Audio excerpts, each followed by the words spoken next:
এইবার আমি আপনাকে বিজ্ঞানের থিওরি দিয়ে বুঝাবো। আল্লাহ কোরআনের মধ্যে বলে, ইয়া আইয়ুহাল ইনসান, হে দুনিয়ার মানুষেরা, তোমরা একবার তোমরা নিজেদের দিকে তাকাও। মিম্মা খুলিক, কেমন করে আমি আল্লাহ বানালাম। আল্লাহর কোরআন জানিয়ে দিয়ে বলে, আলাম নাজআল লাহু আইনাইন, বান্দা তোমাকে দুইখানা চোখ দান করলাম। হ্যালোজেন মার্কা দুইখানা চোখ দিলাম, যে চোখের মধ্য দিয়ে সারা পৃথিবীটাকে তুমি দেখো, হাওড়ার ব্রিজটাকে তুমি দেখো। দেখার পরে বলে, হাই রে, এত বড় ব্রিজটা কে বানিয়েছে? কত বড় ব্রিজ, কে বানালো? আল্লাহ বলে, বান্দা তুমি শোনো, তোমার চোখের ভেতরে বর্তমান বিজ্ঞান গবেষণা করে বলে, আজকে ক্যামেরার বিভিন্ন লেন্সের পাওয়ার আছে। কারো 75 মেগাপিক্সেল ক্যামেরার পাওয়ার, কারো বা 100 মেগাপিক্সেল ক্যামেরার পাওয়ার। আমার আল্লাহ বলে, বান্দারে, তোর চোখের ভেতরে আমি আল্লাহ একটা নয় দুইটা নয় বান্দা, 775 মেগাপিক্সেল ক্যামেরার যতখানা পাওয়ার, তোর চোখের ভেতরে আমি আল্লাহ অতখানা পাওয়ার দান করলাম।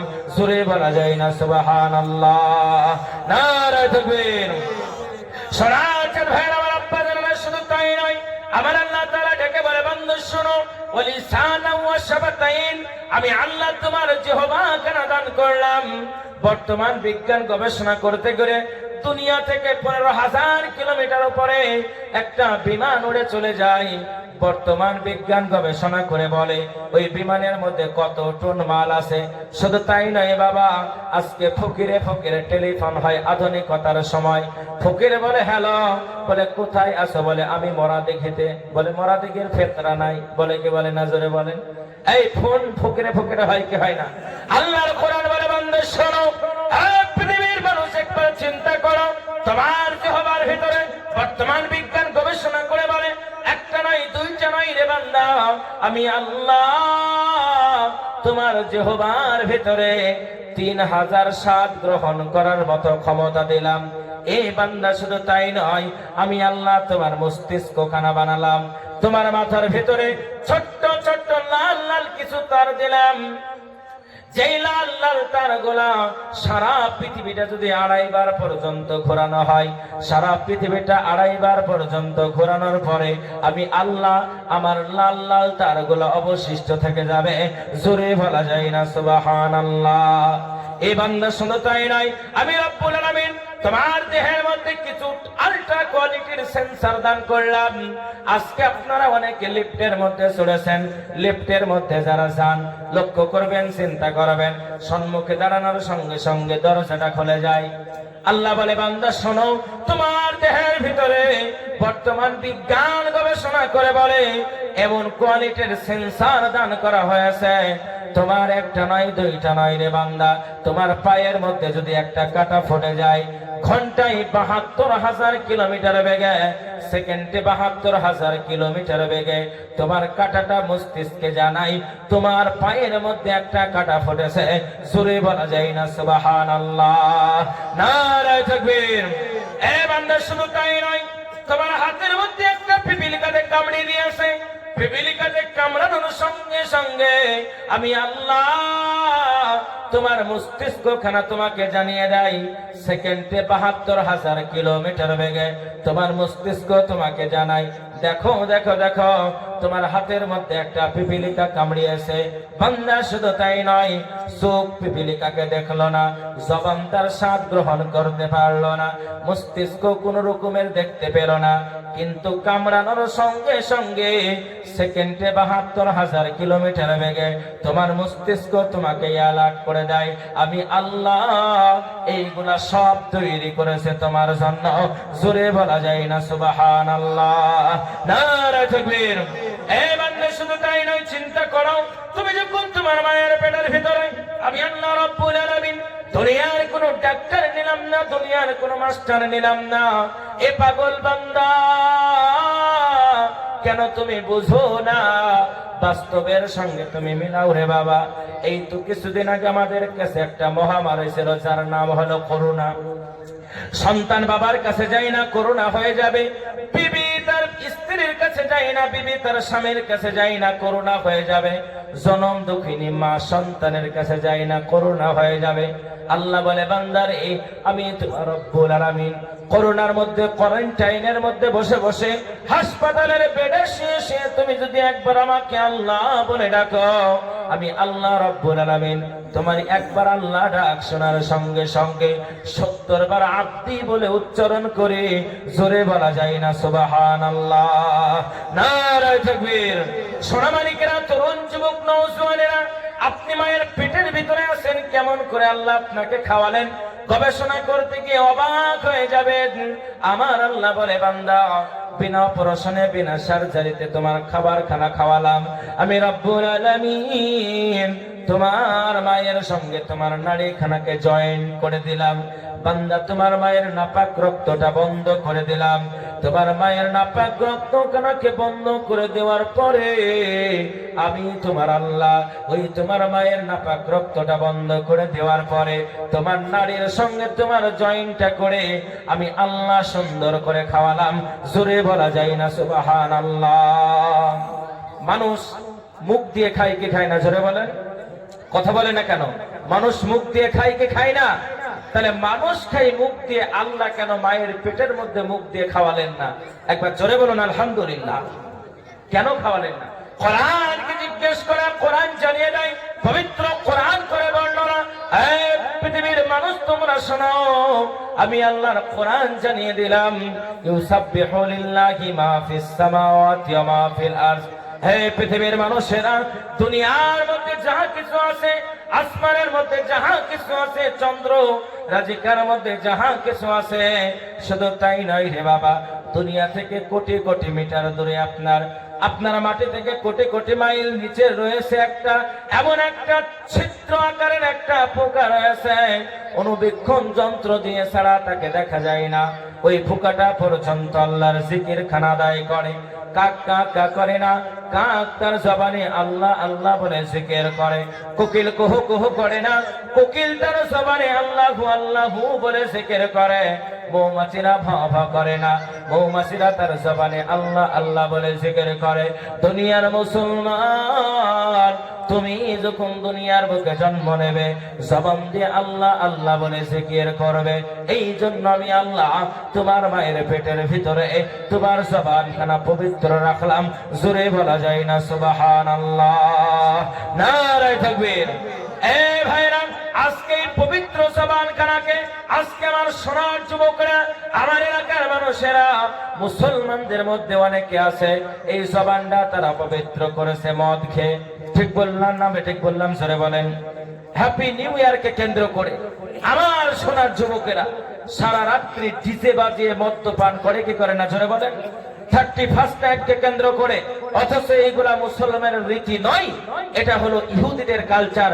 আজকে জবানটাকে আল্লাহ মায়ের পেটের মধ্যে রাখলেন পবিত্র, আর আপনি ওই জবানটাকে করলেন দুনিয়ার বুকে অপবিত্র। আল্লাহ বলে বান্দারে, অপবিত্র জবানে তুমি আমাকে যতই ডাকো, ওই ডাকটা দুনিয়ার মধ্যে সীমাবদ্ধ থাকবে, আসমানের উপরে আমি আল্লাহ কবুল করব না। এজন্য তুমি তওবা করো, তওবা করার মাধ্যম দিয়ে আমি আল্লাহ তোমার জবানকে কবুল করে নেব। একবার জোরে বলা যায় না নারায়ে তাকবীর? একবার জোরে বলে আলহামদুলিল্লাহ। সোনা মালিকেরা, তরুণ যুবক নওজোয়ানেরা, আপনি মায়ের পেটের ভিতরে আছেন, আমার আল্লাহ আপনাকে সুন্দর করে খাওয়ার ব্যবস্থা কানা করলেন। এবার চলুন কোরআন কি বলে। এই পৃথিবীর মানুষ, দুনিয়ার বুকে তোমরা সব থেকে কাকে সম্মান করবে? তোমার ভাইকে না না না, তোমার দাদাকে না না না, তোমার পিতাকে না না না।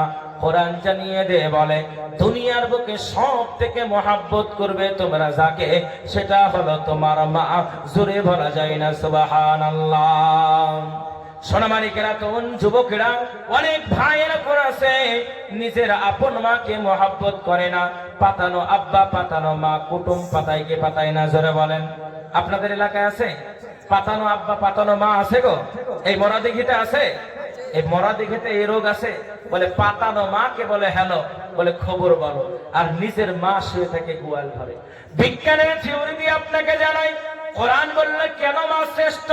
বিজ্ঞান, বর্তমান বিজ্ঞান 2025-এর গবেষণা অনুযায়ী, বিজ্ঞান কোরআন অনুযায়ী শ্রেষ্ঠ মনে করেছে জনম দুঃখিনী মা। দুনিয়ার বুকে সব থেকে শ্রেষ্ঠ, জোরে বলা যায় না সুবহানাল্লাহ। সোনার চাঁদ ভাইয়ের আমার আব্বা জানেরা, তোমার জনম দুঃখিনী মাকে কেন এত শ্রেষ্ঠ মনে করা হলো? আল্লাহর নবী হাদিস শরীফের মধ্যে জানিয়ে দেয়, এই পৃথিবীর মুসলমান, তোমার মা যদি দুনিয়ার বুকে জীবিত থাকে, তুমি তোমার মায়ের সেবা করো, তোমার মায়ের ভক্তি করো। তোমার মা যদি বাজারের পতিতা হয়, এরপরেও তুমি তোমার মায়ের সেবা করবে। তার কারণ খানা হলো, তোমার মায়ের পায়ের তলায় তোমার জান্নাতের ব্যবস্থা করা আছে। একজন সাহাবা কান্না করে আর বলে, ইয়া রাসূলুল্লাহ, ইয়া হাবিবাল্লাহ, হুজুর গো, মনের মধ্যে আমার কত না আশা, আমি জিহাদের ময়দানে যাব, নিজেকে শহীদ করে দেব। আল্লাহর নবী বললেন, না, তোমার কি জনম দুঃখিনী মা বেঁচে আছে? সাহাবা বললেন, ইয়া রাসূলুল্লাহ, ইয়া হাবিবাল্লাহ, আবার জনম দুঃখিনী মা দুনিয়ার জমিনে জীবিত আছে। আল্লাহর নবী বললেন, যাও, তোমার জিহাদের ময়দানে যাওয়ার দরকার নাই, তুমি তোমার মায়ের সেবা করো। জোরে বলুন একবার সুবহানাল্লাহ। বিশ্বনবী সাল্লাল্লাহু আলাইহি ওয়াসাল্লাম বলেন, তোমার জনম দুঃখিনী মা যদি তোমার জন্য একবার হাত তুলে দোয়া করে, দুনিয়ার কোনো শক্তি নাই তোমার মায়ের দোয়াখানাকে ফিরিয়ে দেবে। আল্লাহ সেকেন্ডের মধ্যে তোমার মায়ের দোয়াটা কবুল করে নাই। নবীজির একজন বিখ্যাত সাহাবা হযরত আবু হুরায়রা রাদিয়াল্লাহু তাআলা আনহু বলে, ইয়া রাসূলুল্লাহ, ইয়া হাবিবাল্লাহ, হুজুর গো, আমি আপনার কাছে আসি, এই জন্য আমার মা আমাকে দেখতে পারে না, আমাকে মারধর করে। নবী গো, আপনি আমার মায়ের জন্য একটু দোয়া করে দেন, আমার মা যেন হিদায়াতের আওতায় চলে আসে। আল্লাহর নবী বললেন, হুরায়রা তুমি যাও। নবী আমার হাত টাকানা উঁচা করে আল্লাহর নবী হুরায়রার মায়ের জন্য দোয়া করে। আবু হুরায়রা এত জোরে দৌড়তে শুরু করলো, এত জোরে দৌড়ে, এত জোরে দৌড়ে, এলাকার মানুষেরা বলে, আবু হুরায়রা মনে হয় পাগল হয়ে গেছে, কেন এত জোরে দৌড়ে, এত জোরে দৌড়ে? আবু হুরায়রা বলে, এলাকার মানুষ জানো না, আবার নবী আমার মায়ের জন্য দোয়া করে, এই জন্য আমি আবু হুরায়রা দৌড়ি। আল্লাহর নবীর দোয়া আগে কবুল হয় নাকি আমার মায়ের কাছে আমি আগে পৌঁছাই? সোনার চাঁদ ভাইয়ের আমার আব্বা জানেরা, হযরত আবু হুরায়রা লক্ষ্য করে দেখতে পেলেন, তেনার জনম দুঃখিনী মা সুন্দর করে গোসল করেছে। গোসল করে নেওয়ার পরে আবু হুরায়রাকে ডাক দিয়ে বলে, আবু হুরায়রা রে, চলো চলো চলো, নবীর কাছে যাব, কলেমা পড়ে নেব, আর আমরা বেঈমান হিসেবে থাকবো না। জোরে বলা যায় না সুবহানাল্লাহ, নারায়ে তাকবীর। সোনার চাঁদ ভাইয়ের আমার আব্বা জানেরা, বিশ্বনবী সাল্লাল্লাহু আলাইহি ওয়াসাল্লাম হঠাৎ করে নবীর সাহাবাদেরকে বললেন, নবীর সাহাবা তোমরা শোনো, তোমাদের সম্মুখে তিনটা ওসিয়ত আমি করব। আমি সারা জীবন দুনিয়ার বুকে থাকবো না, দুনিয়া থেকে একদিন মারা যাব, দুনিয়ার জমিন থেকে চিরতরে আমি বিদায় নেব, কিন্তু তিনটা ওসিয়ত তোমাদের কাছে করে যাই। এক নাম্বার ওসিয়ত খানা হলো, আমি যখন মারা যাব, আমি মারা যাওয়ার পরে সঙ্গে সঙ্গে তোমরা সাহাবাদের মধ্যে ভ্রাতৃত্বটা বজায় রাখবে। দুই নাম্বার ওসিয়ত খানা হলো, এই নবীর সাহাবা তোমরা শোনো, আমি মারা যাওয়ার পরে আমার পরনের জুব্বাখানা, দেহের জুব্বাখানা এমন একটা মানুষের কাছে পৌঁছে দেবে, তার নামখানা আজকে ঘোষণা করব। তিন নাম্বার ওসিয়ত খানা হলো, নবীর সাহাবা তোমরা শোনো, তোমরা কোরআনকে আর হাদিসকে দাঁতকে কামড়ে রাখবে, খবরদার এটা থেকে তোমরা আলাদা হবে না। নবীর সাহাবারা চাতক পাখির মতো বসে গেলেন, না জানি নবীজি কার নামখানা বলে, নবীজি জুব্বাখানা কাকে দেবে? আব্বা জানেনা, সোনার চাঁদ ভাইরা, এই নবীজির জুব্বা জাতা মাতা জুব্বা নয়, এই জুব্বা পরে নবী আমার জান্নাত খানা দেখলেন, নবী আমার জাহান্নাম খানা দেখলেন। এই জুব্বা পরে জিবরিলের সঙ্গে কোলাকুলি করলেন। জুব্বাটা জাতা মাতা জুব্বা নয়, নবীর জুব্বা যে পাবে কতই না ভাগ্যবান হবে। জোরে বলুন, কত ঠিক বললাম না বেঠি? হযরত আবু বকর রাদিয়াল্লাহু তাআলা আনহু মনে মনে ভাবে, আমি নবীজির শ্বশুর, নবীর সঙ্গে কতই না যুদ্ধে গিয়েছি, আমি যুদ্ধে গিয়ে নবীর সঙ্গে কতই না বেঈমানদেরকে জাহান্নামের মধ্যে পাঠিয়ে দিয়েছি। আমি আবু বকর, আমার মনে পড়ে ওই দিনের কথাখানা, যখন বেঈমানরা নবীকে মারার জন্য চক্রান্ত করেছিল। আল্লাহর নবী বলে, আবু বকর তুমি তৈরি থেকো, আমি সেই দিন একদিন নয়, দুই দিন নয় রে, আমি 6 মাস পর্যন্ত বিছানায় ঘুমাইনি। আমি আবু বকর একদিক থেকে নবীজির শ্বশুর, আর একদিক থেকে হলাম আমি নবীজির কতই না রিলেটিভ সাহাবা। আমার মনের মধ্যে আশা, নবী মনে হয় জুব্বাখানা আমার নিকটে পৌঁছে দেবে। আল্লাহর নবী বললেন, আবু বকর আমার জুব্বাখানা তুমি পাবে না। জোরে বলা যায় না সুবহানাল্লাহ। হযরত আবু বকর কাটা কবিতরের মতন দুইটা চোখের পানি কানা ছেড়ে দিয়ে কান্না করে আর বলে, হুজুর মনের মধ্যে আশা আপনার জুব্বাখানা আমি পাবো, কিন্তু না, আজকে নবী আবু বকরের নাম কানা করলেন না। আল্লাহর নবীর আরেকজন সাহাবা হযরত ওমর ফারুক রাদিয়াল্লাহু তাআলা আনহু মনে মনে চিন্তা করলেন, হায়রে আমি ওমর নবীর কতই না মহব্বতের সাহাবা। এমনও কিছু নাই দুনিয়ার বুকে কারো জন্ম নেয়নি, দুনিয়ার মানচিত্রে আমি ওমর ইসলাম গ্রহণ করার পরে এমন কারো বুকের পাটা নাই আমার নবীকে আমার সম্মুখে অপমান করবে। আমার মনের মধ্যে আশা, একদিক থেকে আমিও নবীর শ্বশুর, আর একদিক থেকে আমি নবীজির কতই না নিকটতম সাহাবা। আমার মনের মধ্যে আশা, নবী মনে হয় নবীর জুব্বাখানা আমাকে দান করবে। আল্লাহর নবী বললেন, ওমর আমার জুব্বাখানা তুমি পাবে না। একবার জোরে বলা যায় না সুবহানাল্লাহ। আল্লাহর নবীর সাহাবা ওমর এত কাঁদে, কান্না করতে করতে ভেঙে পড়ে বলে, হুজুর মনের মধ্যে কতই না আশা, আমি ওমর আপনাকে হত্যা করার জন্য রওনা হয়েছিলাম, কিন্তু আপনার মহাব্বতে আপনার ভালোবাসাতে নবী এত মহাব্বত আপনি দিয়েছিলেন, পাগল দেওয়ানা হলাম। নবী গো কতই না বড় ভাগ্যবান, আপনার জুব্বাখানা যে পাবে। আল্লাহর নবী বললেন, ওরে ওমর আমার জুব্বাটা তুমি পাবে না। চলে আসলো হযরতে ওসমান ইবনে আফফান রাদিয়াল্লাহু তাআলা আনহু। হযরত ওসমান ইবনে আফফান মনে মনে চিন্তা করলেন, ও নবীর সাহাবা, আবু বকর যখন পেল না, ওমর যখন পেল না, আমি ওসমান নবীর জন্য কতই না কষ্ট করেছি, দিনের জন্য কতই না কষ্ট করেছি। আমার মনে পড়ে ওই দিনের কথাখানা, যখন আল্লাহর নবী সাল্লাল্লাহু আলাইহি ওয়াসাল্লাম হযরত ওসমানকে ডেকে বলেছিল, ওসমান রে আমার চোখের পানি কানা তোমাকে মোছাতে হবে। আমি ওসমান লাফ নিয়ে চলে গিয়েছিলাম। লম্বা চড়া ঘটনা সংক্ষেপে আপনাদেরকে জানাই। ওগো আমার আব্বা জানেরা, সোনার চাঁদ ভাইয়েরা, আল্লাহর নবীর সাহাবা ওসমানকে নবীজি ডাক দিয়ে বললেন, ওসমান গো আমার জুব্বাখানা তুমি পাবে না।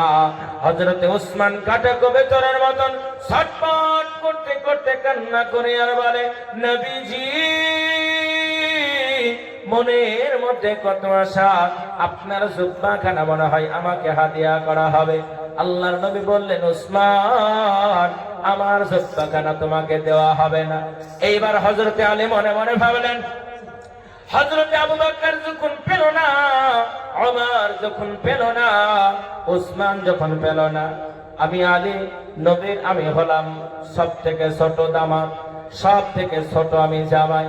নবীজি এত মহব্বত করতেন ফাতেমাকে, কলিজার টুকরা মনে করতেন। নবীজির দুইটা ছোট ছোট নাতি হাসান আর হোসাইন কতই না মহব্বতের।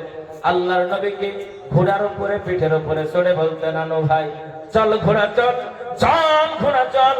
কতই না মহব্বতের দুইজন সাহাবা, নিজের নাতি। আজকে আমি আলী আমার কতই না ভাগ্য হবে, আল্লাহর নবী মনে হয় আমাকে জুব্বাখানা দান করবে। আল্লাহর নবী বললেন, আলী গো আমার জুব্বাখানা তুমি পাবে না। জোরে বলা যায় না সুবহানাল্লাহ। নারে তাকবীর। বিশ্বনবীর সাহাবারা চাতক পাখির মতন তাক লেগে আছে।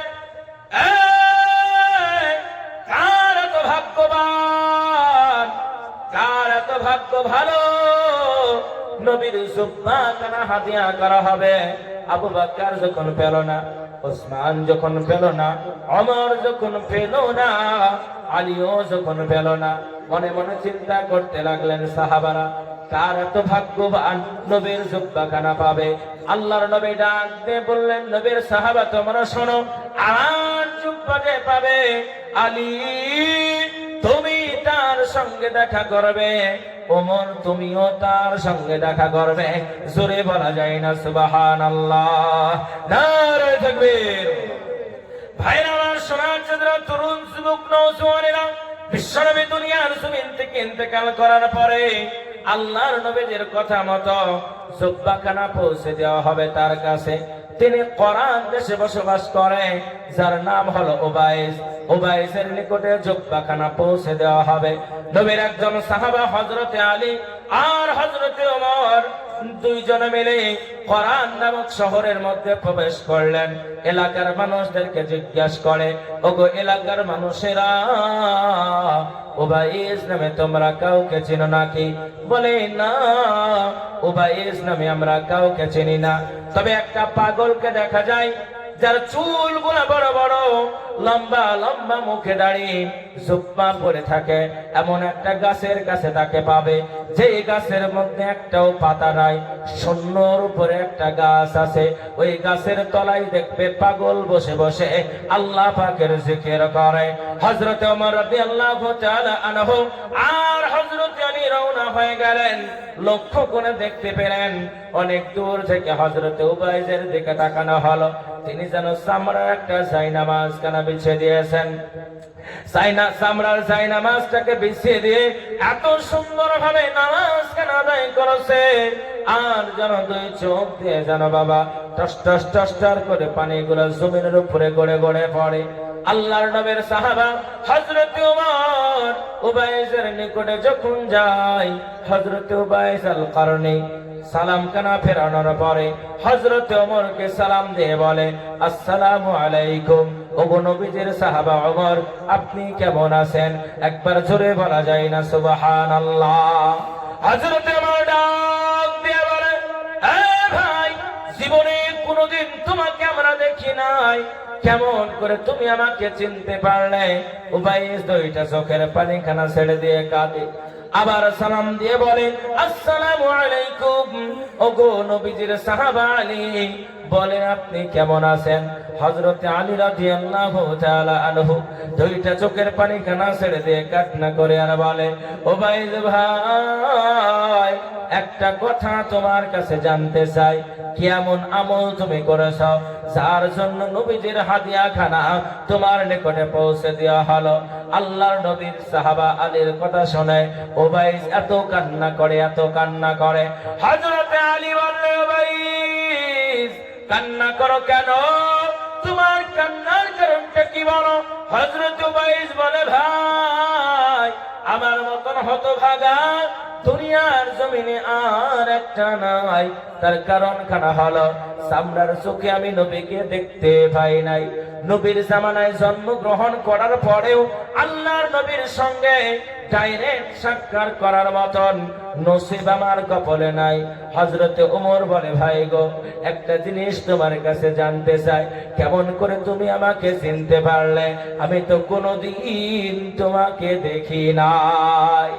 আল্লাহর নবীর সাহাবা ওমরের কথা শুনেন হযরত উবাইস বললেন, এই ওমর, তুমি শুনে নাও, বিশ্বনবী মুহাম্মদুর রাসূলুল্লাহ সাল্লাল্লাহু আলাইহি ওয়াসাল্লাম নবী আমার স্বপ্নের মাধ্যমে বলে, উবাইস গো, তুমি খবরদার, খবরদার, মনের মধ্যে কষ্ট নিও না। আমার সাহাবা প্রতিনিধি এসে তোমার কাছে হাদিয়া পৌঁছে দেবে। যার বর্ণনা খানা দেওয়া হয়েছিল, লক্ষ্য করে দেখলাম নবীর বর্ণনা অনুযায়ী আপনার বর্ণনা গুলা প্রত্যেকটা মিলে গেল। এই জন্য আমি ধারণা করে বললাম আপনি নবীর সাহাবা ওমর। হযরতে ওমর দুইটা চোখের পানি খানা ছেড়ে দিয়ে কান্না করে আর বলে, ভাই, কতই না ভাগ্যবান তুমি, কেমন আমল তুমি করো যার জন্য নবীর হাদিয়া খানা তোমার কাছে আসে। হযরতে উবাইস কান্না করে আর বলে, ভাই, দুনিয়ার বুকে এমন কোন আমল আমার নাই, কিন্তু আমি উবাইস লক্ষ্য করে শুনেছি, যখন আল্লাহর নবীর জিহাদের ময়দানে দান্দার মুবারক গুলা শহীদ হয়েছিল। আমি উবাইর সঙ্গে সঙ্গে আমার সমস্ত দাঁত গুলাকে সরিয়ে দিয়েছি।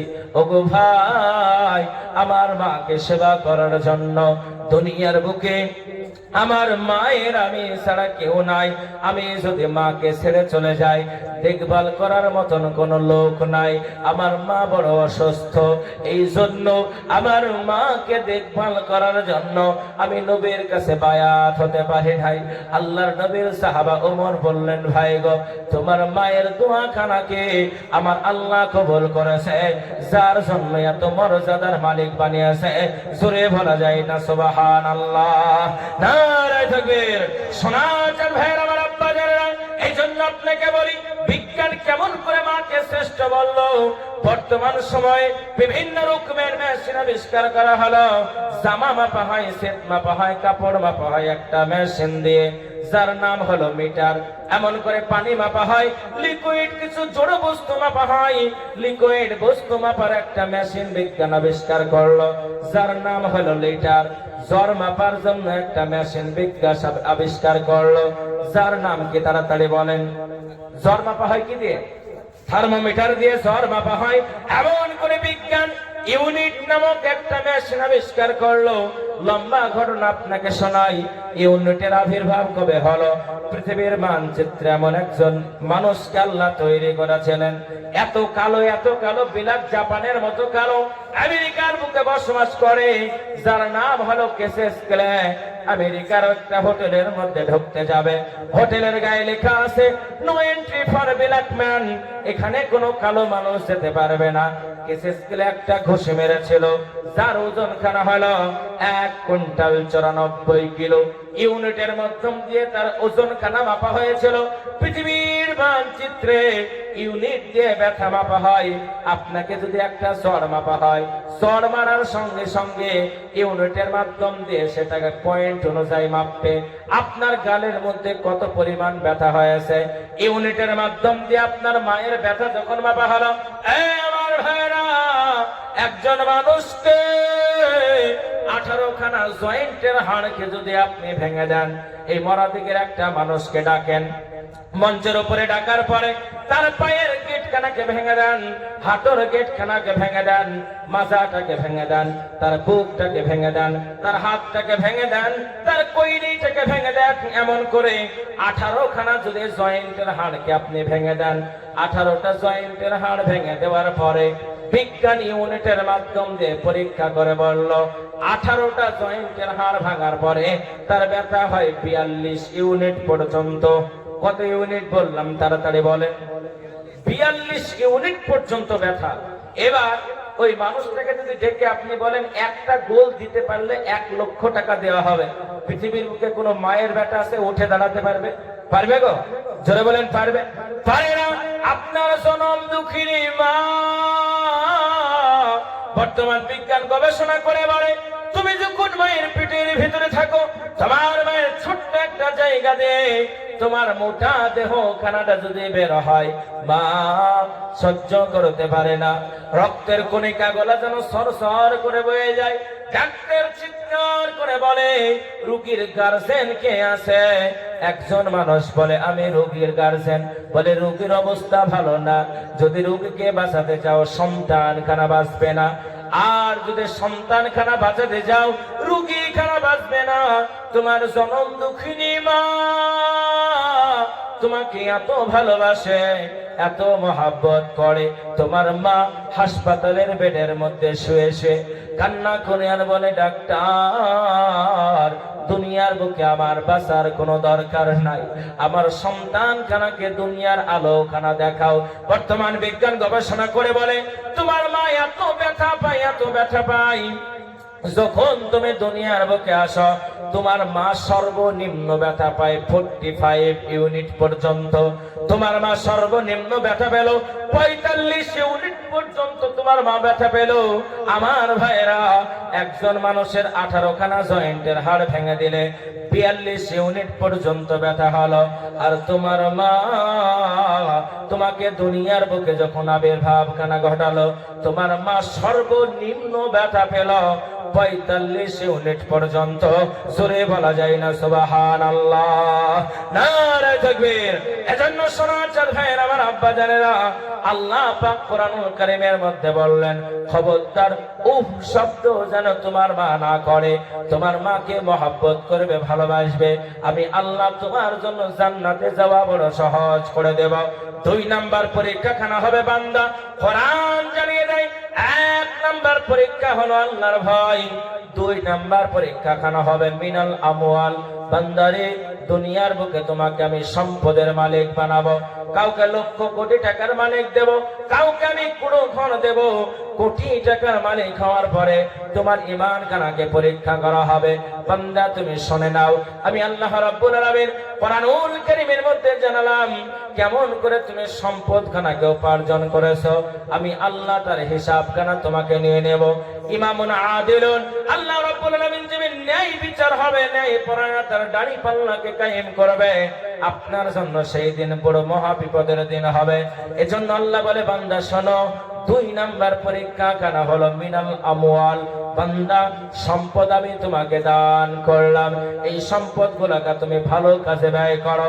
আজকে তুমি লটারির দোকানে সম্পদ গুলাকে খরচ করো, আজকে তুমি জুয়ার আড্ডায় সম্পদ গুলাকে খরচ করো, অথচ তোমার দুয়ারে যদি একজন মাদ্রাসার তালিবে ইলম গিয়ে দাঁড়ায় আর যদি বলে জলিলিয়া সরলিয়া সারগাছি বা অন্যান্য জায়গা থেকে মাদ্রাসার আবেদনের জন্য এসেছে, মুসলমান হতভাগা আপনার 50 টাকার লটারি কাটে, অথচ 10 টাকা দিতে পারে না। আবার অনেকে আছে ভিক্ষা করার ঝুলি হাতে ধরিয়েছে। বলে কি বলে না? জোরে বলেন, বলে কি বলে? তাড়াতাড়ি বলেন। সরাসরি ভাইয়ের আমার আব্বা যারা, এই জন্য আপনার সম্পদ খানাকে সঠিক জায়গায় ব্যয় করতে হবে। আল্লাহ পাক কোরআনুল কারীমের মধ্যে বললেন, যদি সঠিক জায়গায় সম্পদ খানাকে তুমি ব্যয় না করো, কিয়ামতের মহাময়দানে মুসিবতের দিনে তোমার প্রাচুর্য গুনাহ তোমার গলার উপরে ঝুলিয়ে দেওয়া হবে। 70 জিমামিন মাররা, 70,000 জাহান্নামের ফেরেশতা জাহান্নামের শিকলখানা পায়ের উপরে পড়ে দেবে। টানতে টানতে তোমাকে জাহান্নামের মধ্যে যখন ফেলে দেবে, কান্না করবে আর বলবে, আল্লাহ, জাহান্নামের আগুনখানা সহ্য করতে পারি না। ইন্না জাহান্নামা কানাত মিরসাদা। ও রব্বুল আলামিন, কতই না কঠিন জাহান্নাম, সহ্য করতে পারি না, আমাদের জন্য কি একটু পানির ব্যবস্থা করা হবে না? আমার আল্লাহ তাআলা জাহান্নামের মধ্যে এমন পানি দেবে, ফুটান্ত রক্ত, ফুটান্ত পুঁজগুলো আপনার জন্য যখন দান করবে, বলবে, মাওলা গো, ঠান্ডা কি একটু দেওয়া যাবে না? এত ঠান্ডা আল্লাহ আপনাকে দান করবে, আপনার শরীরটা যেন জয়েন্ট হয়ে যাবে। এলএনটি নামক একটা গ্যাস আছে, পৃথিবীর বুকে যদি গ্যাসটাকে ছেড়ে দেওয়া সঙ্গে সঙ্গে বরফে পরিণত হয়ে যাবে। আল্লাহ বলে, বান্দা তুমি শুনে নাও, আমি আল্লাহ রব্বুল আলামিন ওই রকম ভাবে তোমাকে জাহান্নামের মধ্যে ফেলবো। এইবার জাহান্নামে ব্যক্তি কান্না করবে আর বলবে, এ রব্বুল আলামিন, লাআল্লি আমালা সালিহা, ও আমার আল্লাহ, আমাকে দুনিয়ার জমিনে একবার পাঠাও, নেক কাজ করব, ভালো কাজ করব, সৎ কাজ করব, আমি কোনোদিন অন্যায় কাজ করব না। ওগো আল্লাহ, আমি কোনোদিন মিথ্যা কথা বলবো না, আমি কোনোদিন নামাজ কানা ছাড়বো না। যখন মুয়াজ্জিন আযান দেয়, হাইয়া আলাস সালাহ, এসো এসো, নামাজের মধ্যে সব বড় লোকের বেটা, গরিবের বেটা, ভিখারির বেটা, ফকিরের বেটা বলে, ইমাম আর মুয়াজ্জিন তোরা দুজনাই সালা, ভাত দিলাম, কাপড় দিলাম, টাকা দিলাম, পয়সা দিলাম, নামাজ আমরা পড়বো না। আপনি কান্না করবেন আর বলবেন, আল্লাহ গো, লাআল্লি আমালা সালিহা, আমি ভালো কাজ করব, নেক কাজ করব, আমাকে আর একবার তুমি দুনিয়ার জমিনে পাঠাও। আমার আল্লাহ ডাক দিয়ে বলবে, কাল্লা, কখনোই নয়। হ্যাঁ বান্দা, তুমি শোনো, আমি রব্বুল আলামিন দুনিয়ার জমিনে 50 বছর তোমাকে হায়াত দিলাম, 60 বছরের জিন্দেগি তোমাকে দান করলাম। 70 বছরের জিন্দেগি তোমাকে দান করলাম। এই বান্দা, দুনিয়ার জীবনে তুমি যা উপার্জন করেছো, সঞ্চয় করেছো, আজকে তোমাকে আর কোনোদিন এইখান থেকে বার করা হবে না। সোনার চাঁদ ভাইয়ের আমার আব্বা জানেরা, এই জন্য সম্পদের আমরা সঠিক হিসাবখানা দেব। আমার ভাইয়েরা, 3 নাম্বার পরীক্ষা আমার আল্লাহ তাআলা ডাক দিয়ে বলে, বান্দা 3 নাম্বার পরীক্ষা হবে বিনষ্টতার মাধ্যম দিয়ে, ক্ষয়ক্ষতির মাধ্যম দিয়ে তোমার ঈমান খানাকে পরীক্ষা করা হবে।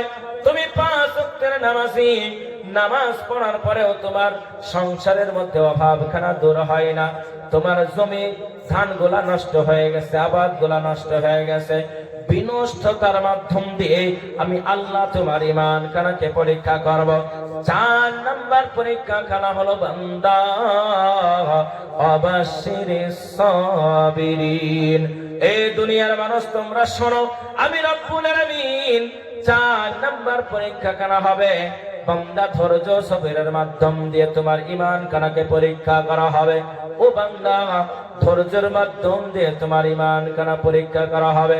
নবীর একজন সাহাবা 2টা চোখের পানি কানা ছেড়ে দিয়ে কান্না করতে লাগলেন।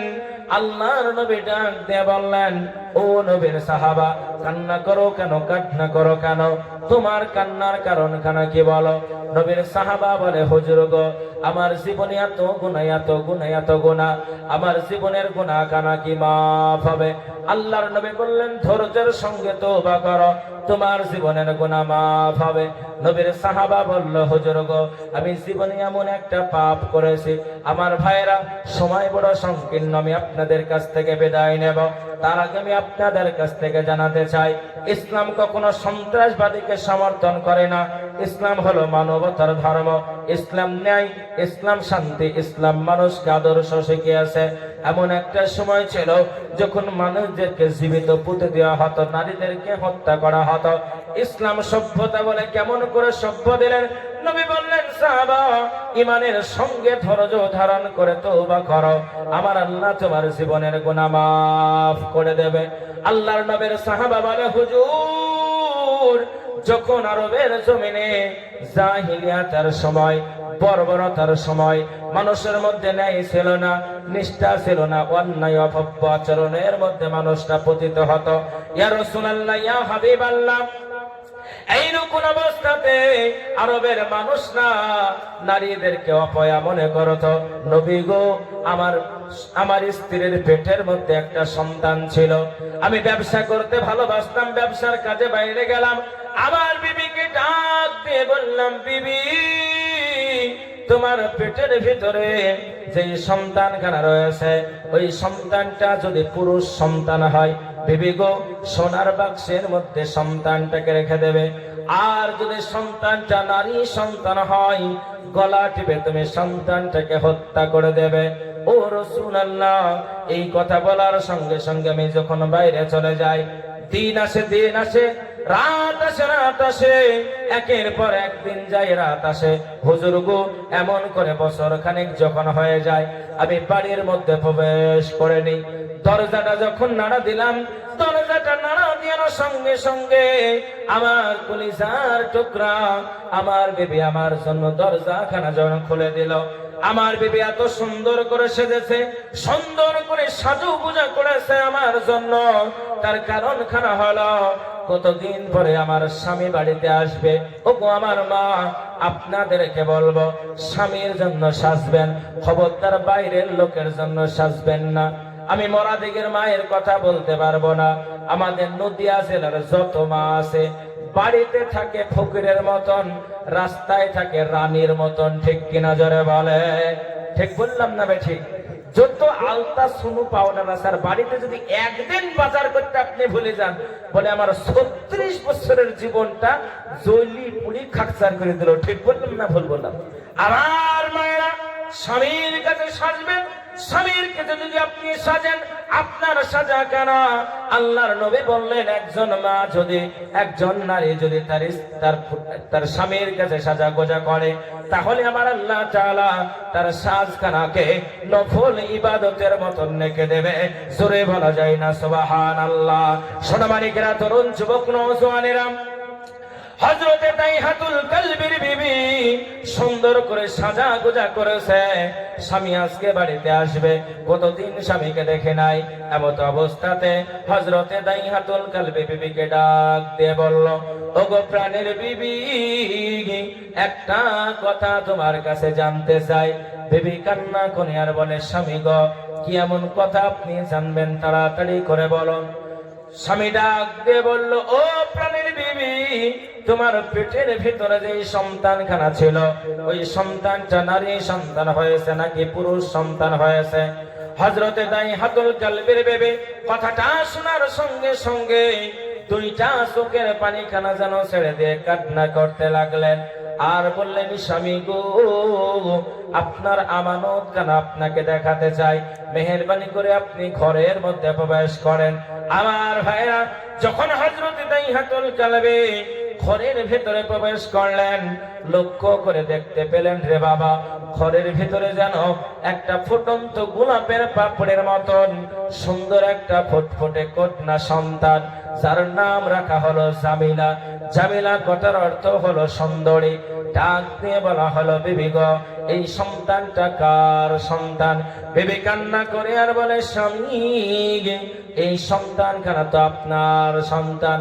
হযরতে দাইহাতুল কালবি ওই সন্তানটাকে কোলের মধ্যে তুলে নিল, তার গালে চুমা দেয়, তার কপালে চুমা দেয়, এমন করে যেন দাইহাতুল কালবি পাগল দেওয়ানা হয়ে গেলেন। নিজের সন্তান পেয়েছে, কতই না আদর যত্ন করেছে। এমত অবস্থায় যেন ডাক দিয়ে বলা হলো, স্বামী গো, আপনি যাকে এত আদর করেন, এত মহাব্বত করেন, এত ভালোবাসেন, ওই আমার স্বামী, ওইটা কোনো পুরুষ নয়, ওটা হলো একজন কন্যা সন্তান। সঙ্গে সঙ্গে দাইহাতুল কালবি রাগান্বিত হয়ে গেলেন। রাগান্বিত হয়ে যাওয়ার পরে বলে, বিবি, কেন আজকে অপয়াকে তুমি জীবিত রেখেছ? কেন তাকে গলা টিপে হত্যা করে দাওনি? এমত অবস্থায় রাসূলুল্লাহ হাবিবাল্লাহ আমার বিবি কান্না করে আর বলে, স্বামী, আমি মা, একদিন নয়, 2 দিন নয় গো স্বামী, 10 মাস 10 দিন আমার সন্তানটাকে পেটের মধ্যে রাখলাম। এমত অবস্থাতে আমি কেমন করে মা আমার সন্তানখানাকে হত্যা করব? আমি পারি নাই, আমি মা হত্যা করতে পারি না। সোনাচাঁদ ভাইয়ের, আমার আব্বাজানেরা, মানুষ কত নিষ্ঠুর হতে পারে, পাপ মানুষকে কত নিষ্ঠুর করে দেয়, শুনলে আপনি অবাক হয়ে যাবেন। আল্লাহর নবী বললেন, দাইহাতুল কালবি বলো, এরপরে কি ঘটনা ঘটে গেল? বলি, ইয়া রাসূলুল্লাহ, ইয়া হাবিবাল্লাহ, আমি আমার বিবিকে ডাক দিয়ে বললাম, বিবি গো, জামিলাকে সুন্দর করে সাজিয়ে দাও, জামিলাকে নিয়ে আমরা বেড়াতে যাব। জামিলাকে সুন্দর করে সাজিয়ে দেওয়া হলো, জামিলার গোসলখানা যেন দিয়ে দেওয়া হলো, জামিলার সাবানখানা পরে দেওয়া হলো। জামিলার মা জামিলাকে গোসল দেয় আর জামিলার গালে চুমা দেয়, মুখে চুমা দেয়, আর যেন জামিলাকে কলিজার সঙ্গে জোড়ে জোড়ে ধরে। জামিলা কান্না করে আর বলে, মা, আপনি এত আমাকে আদর করেছেন কেন গো মা?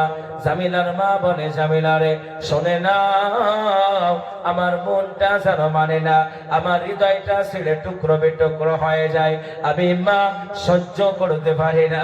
আমার যেন মনে হয় আজকে তুমি আমার জীবন থেকে চলে যাবে।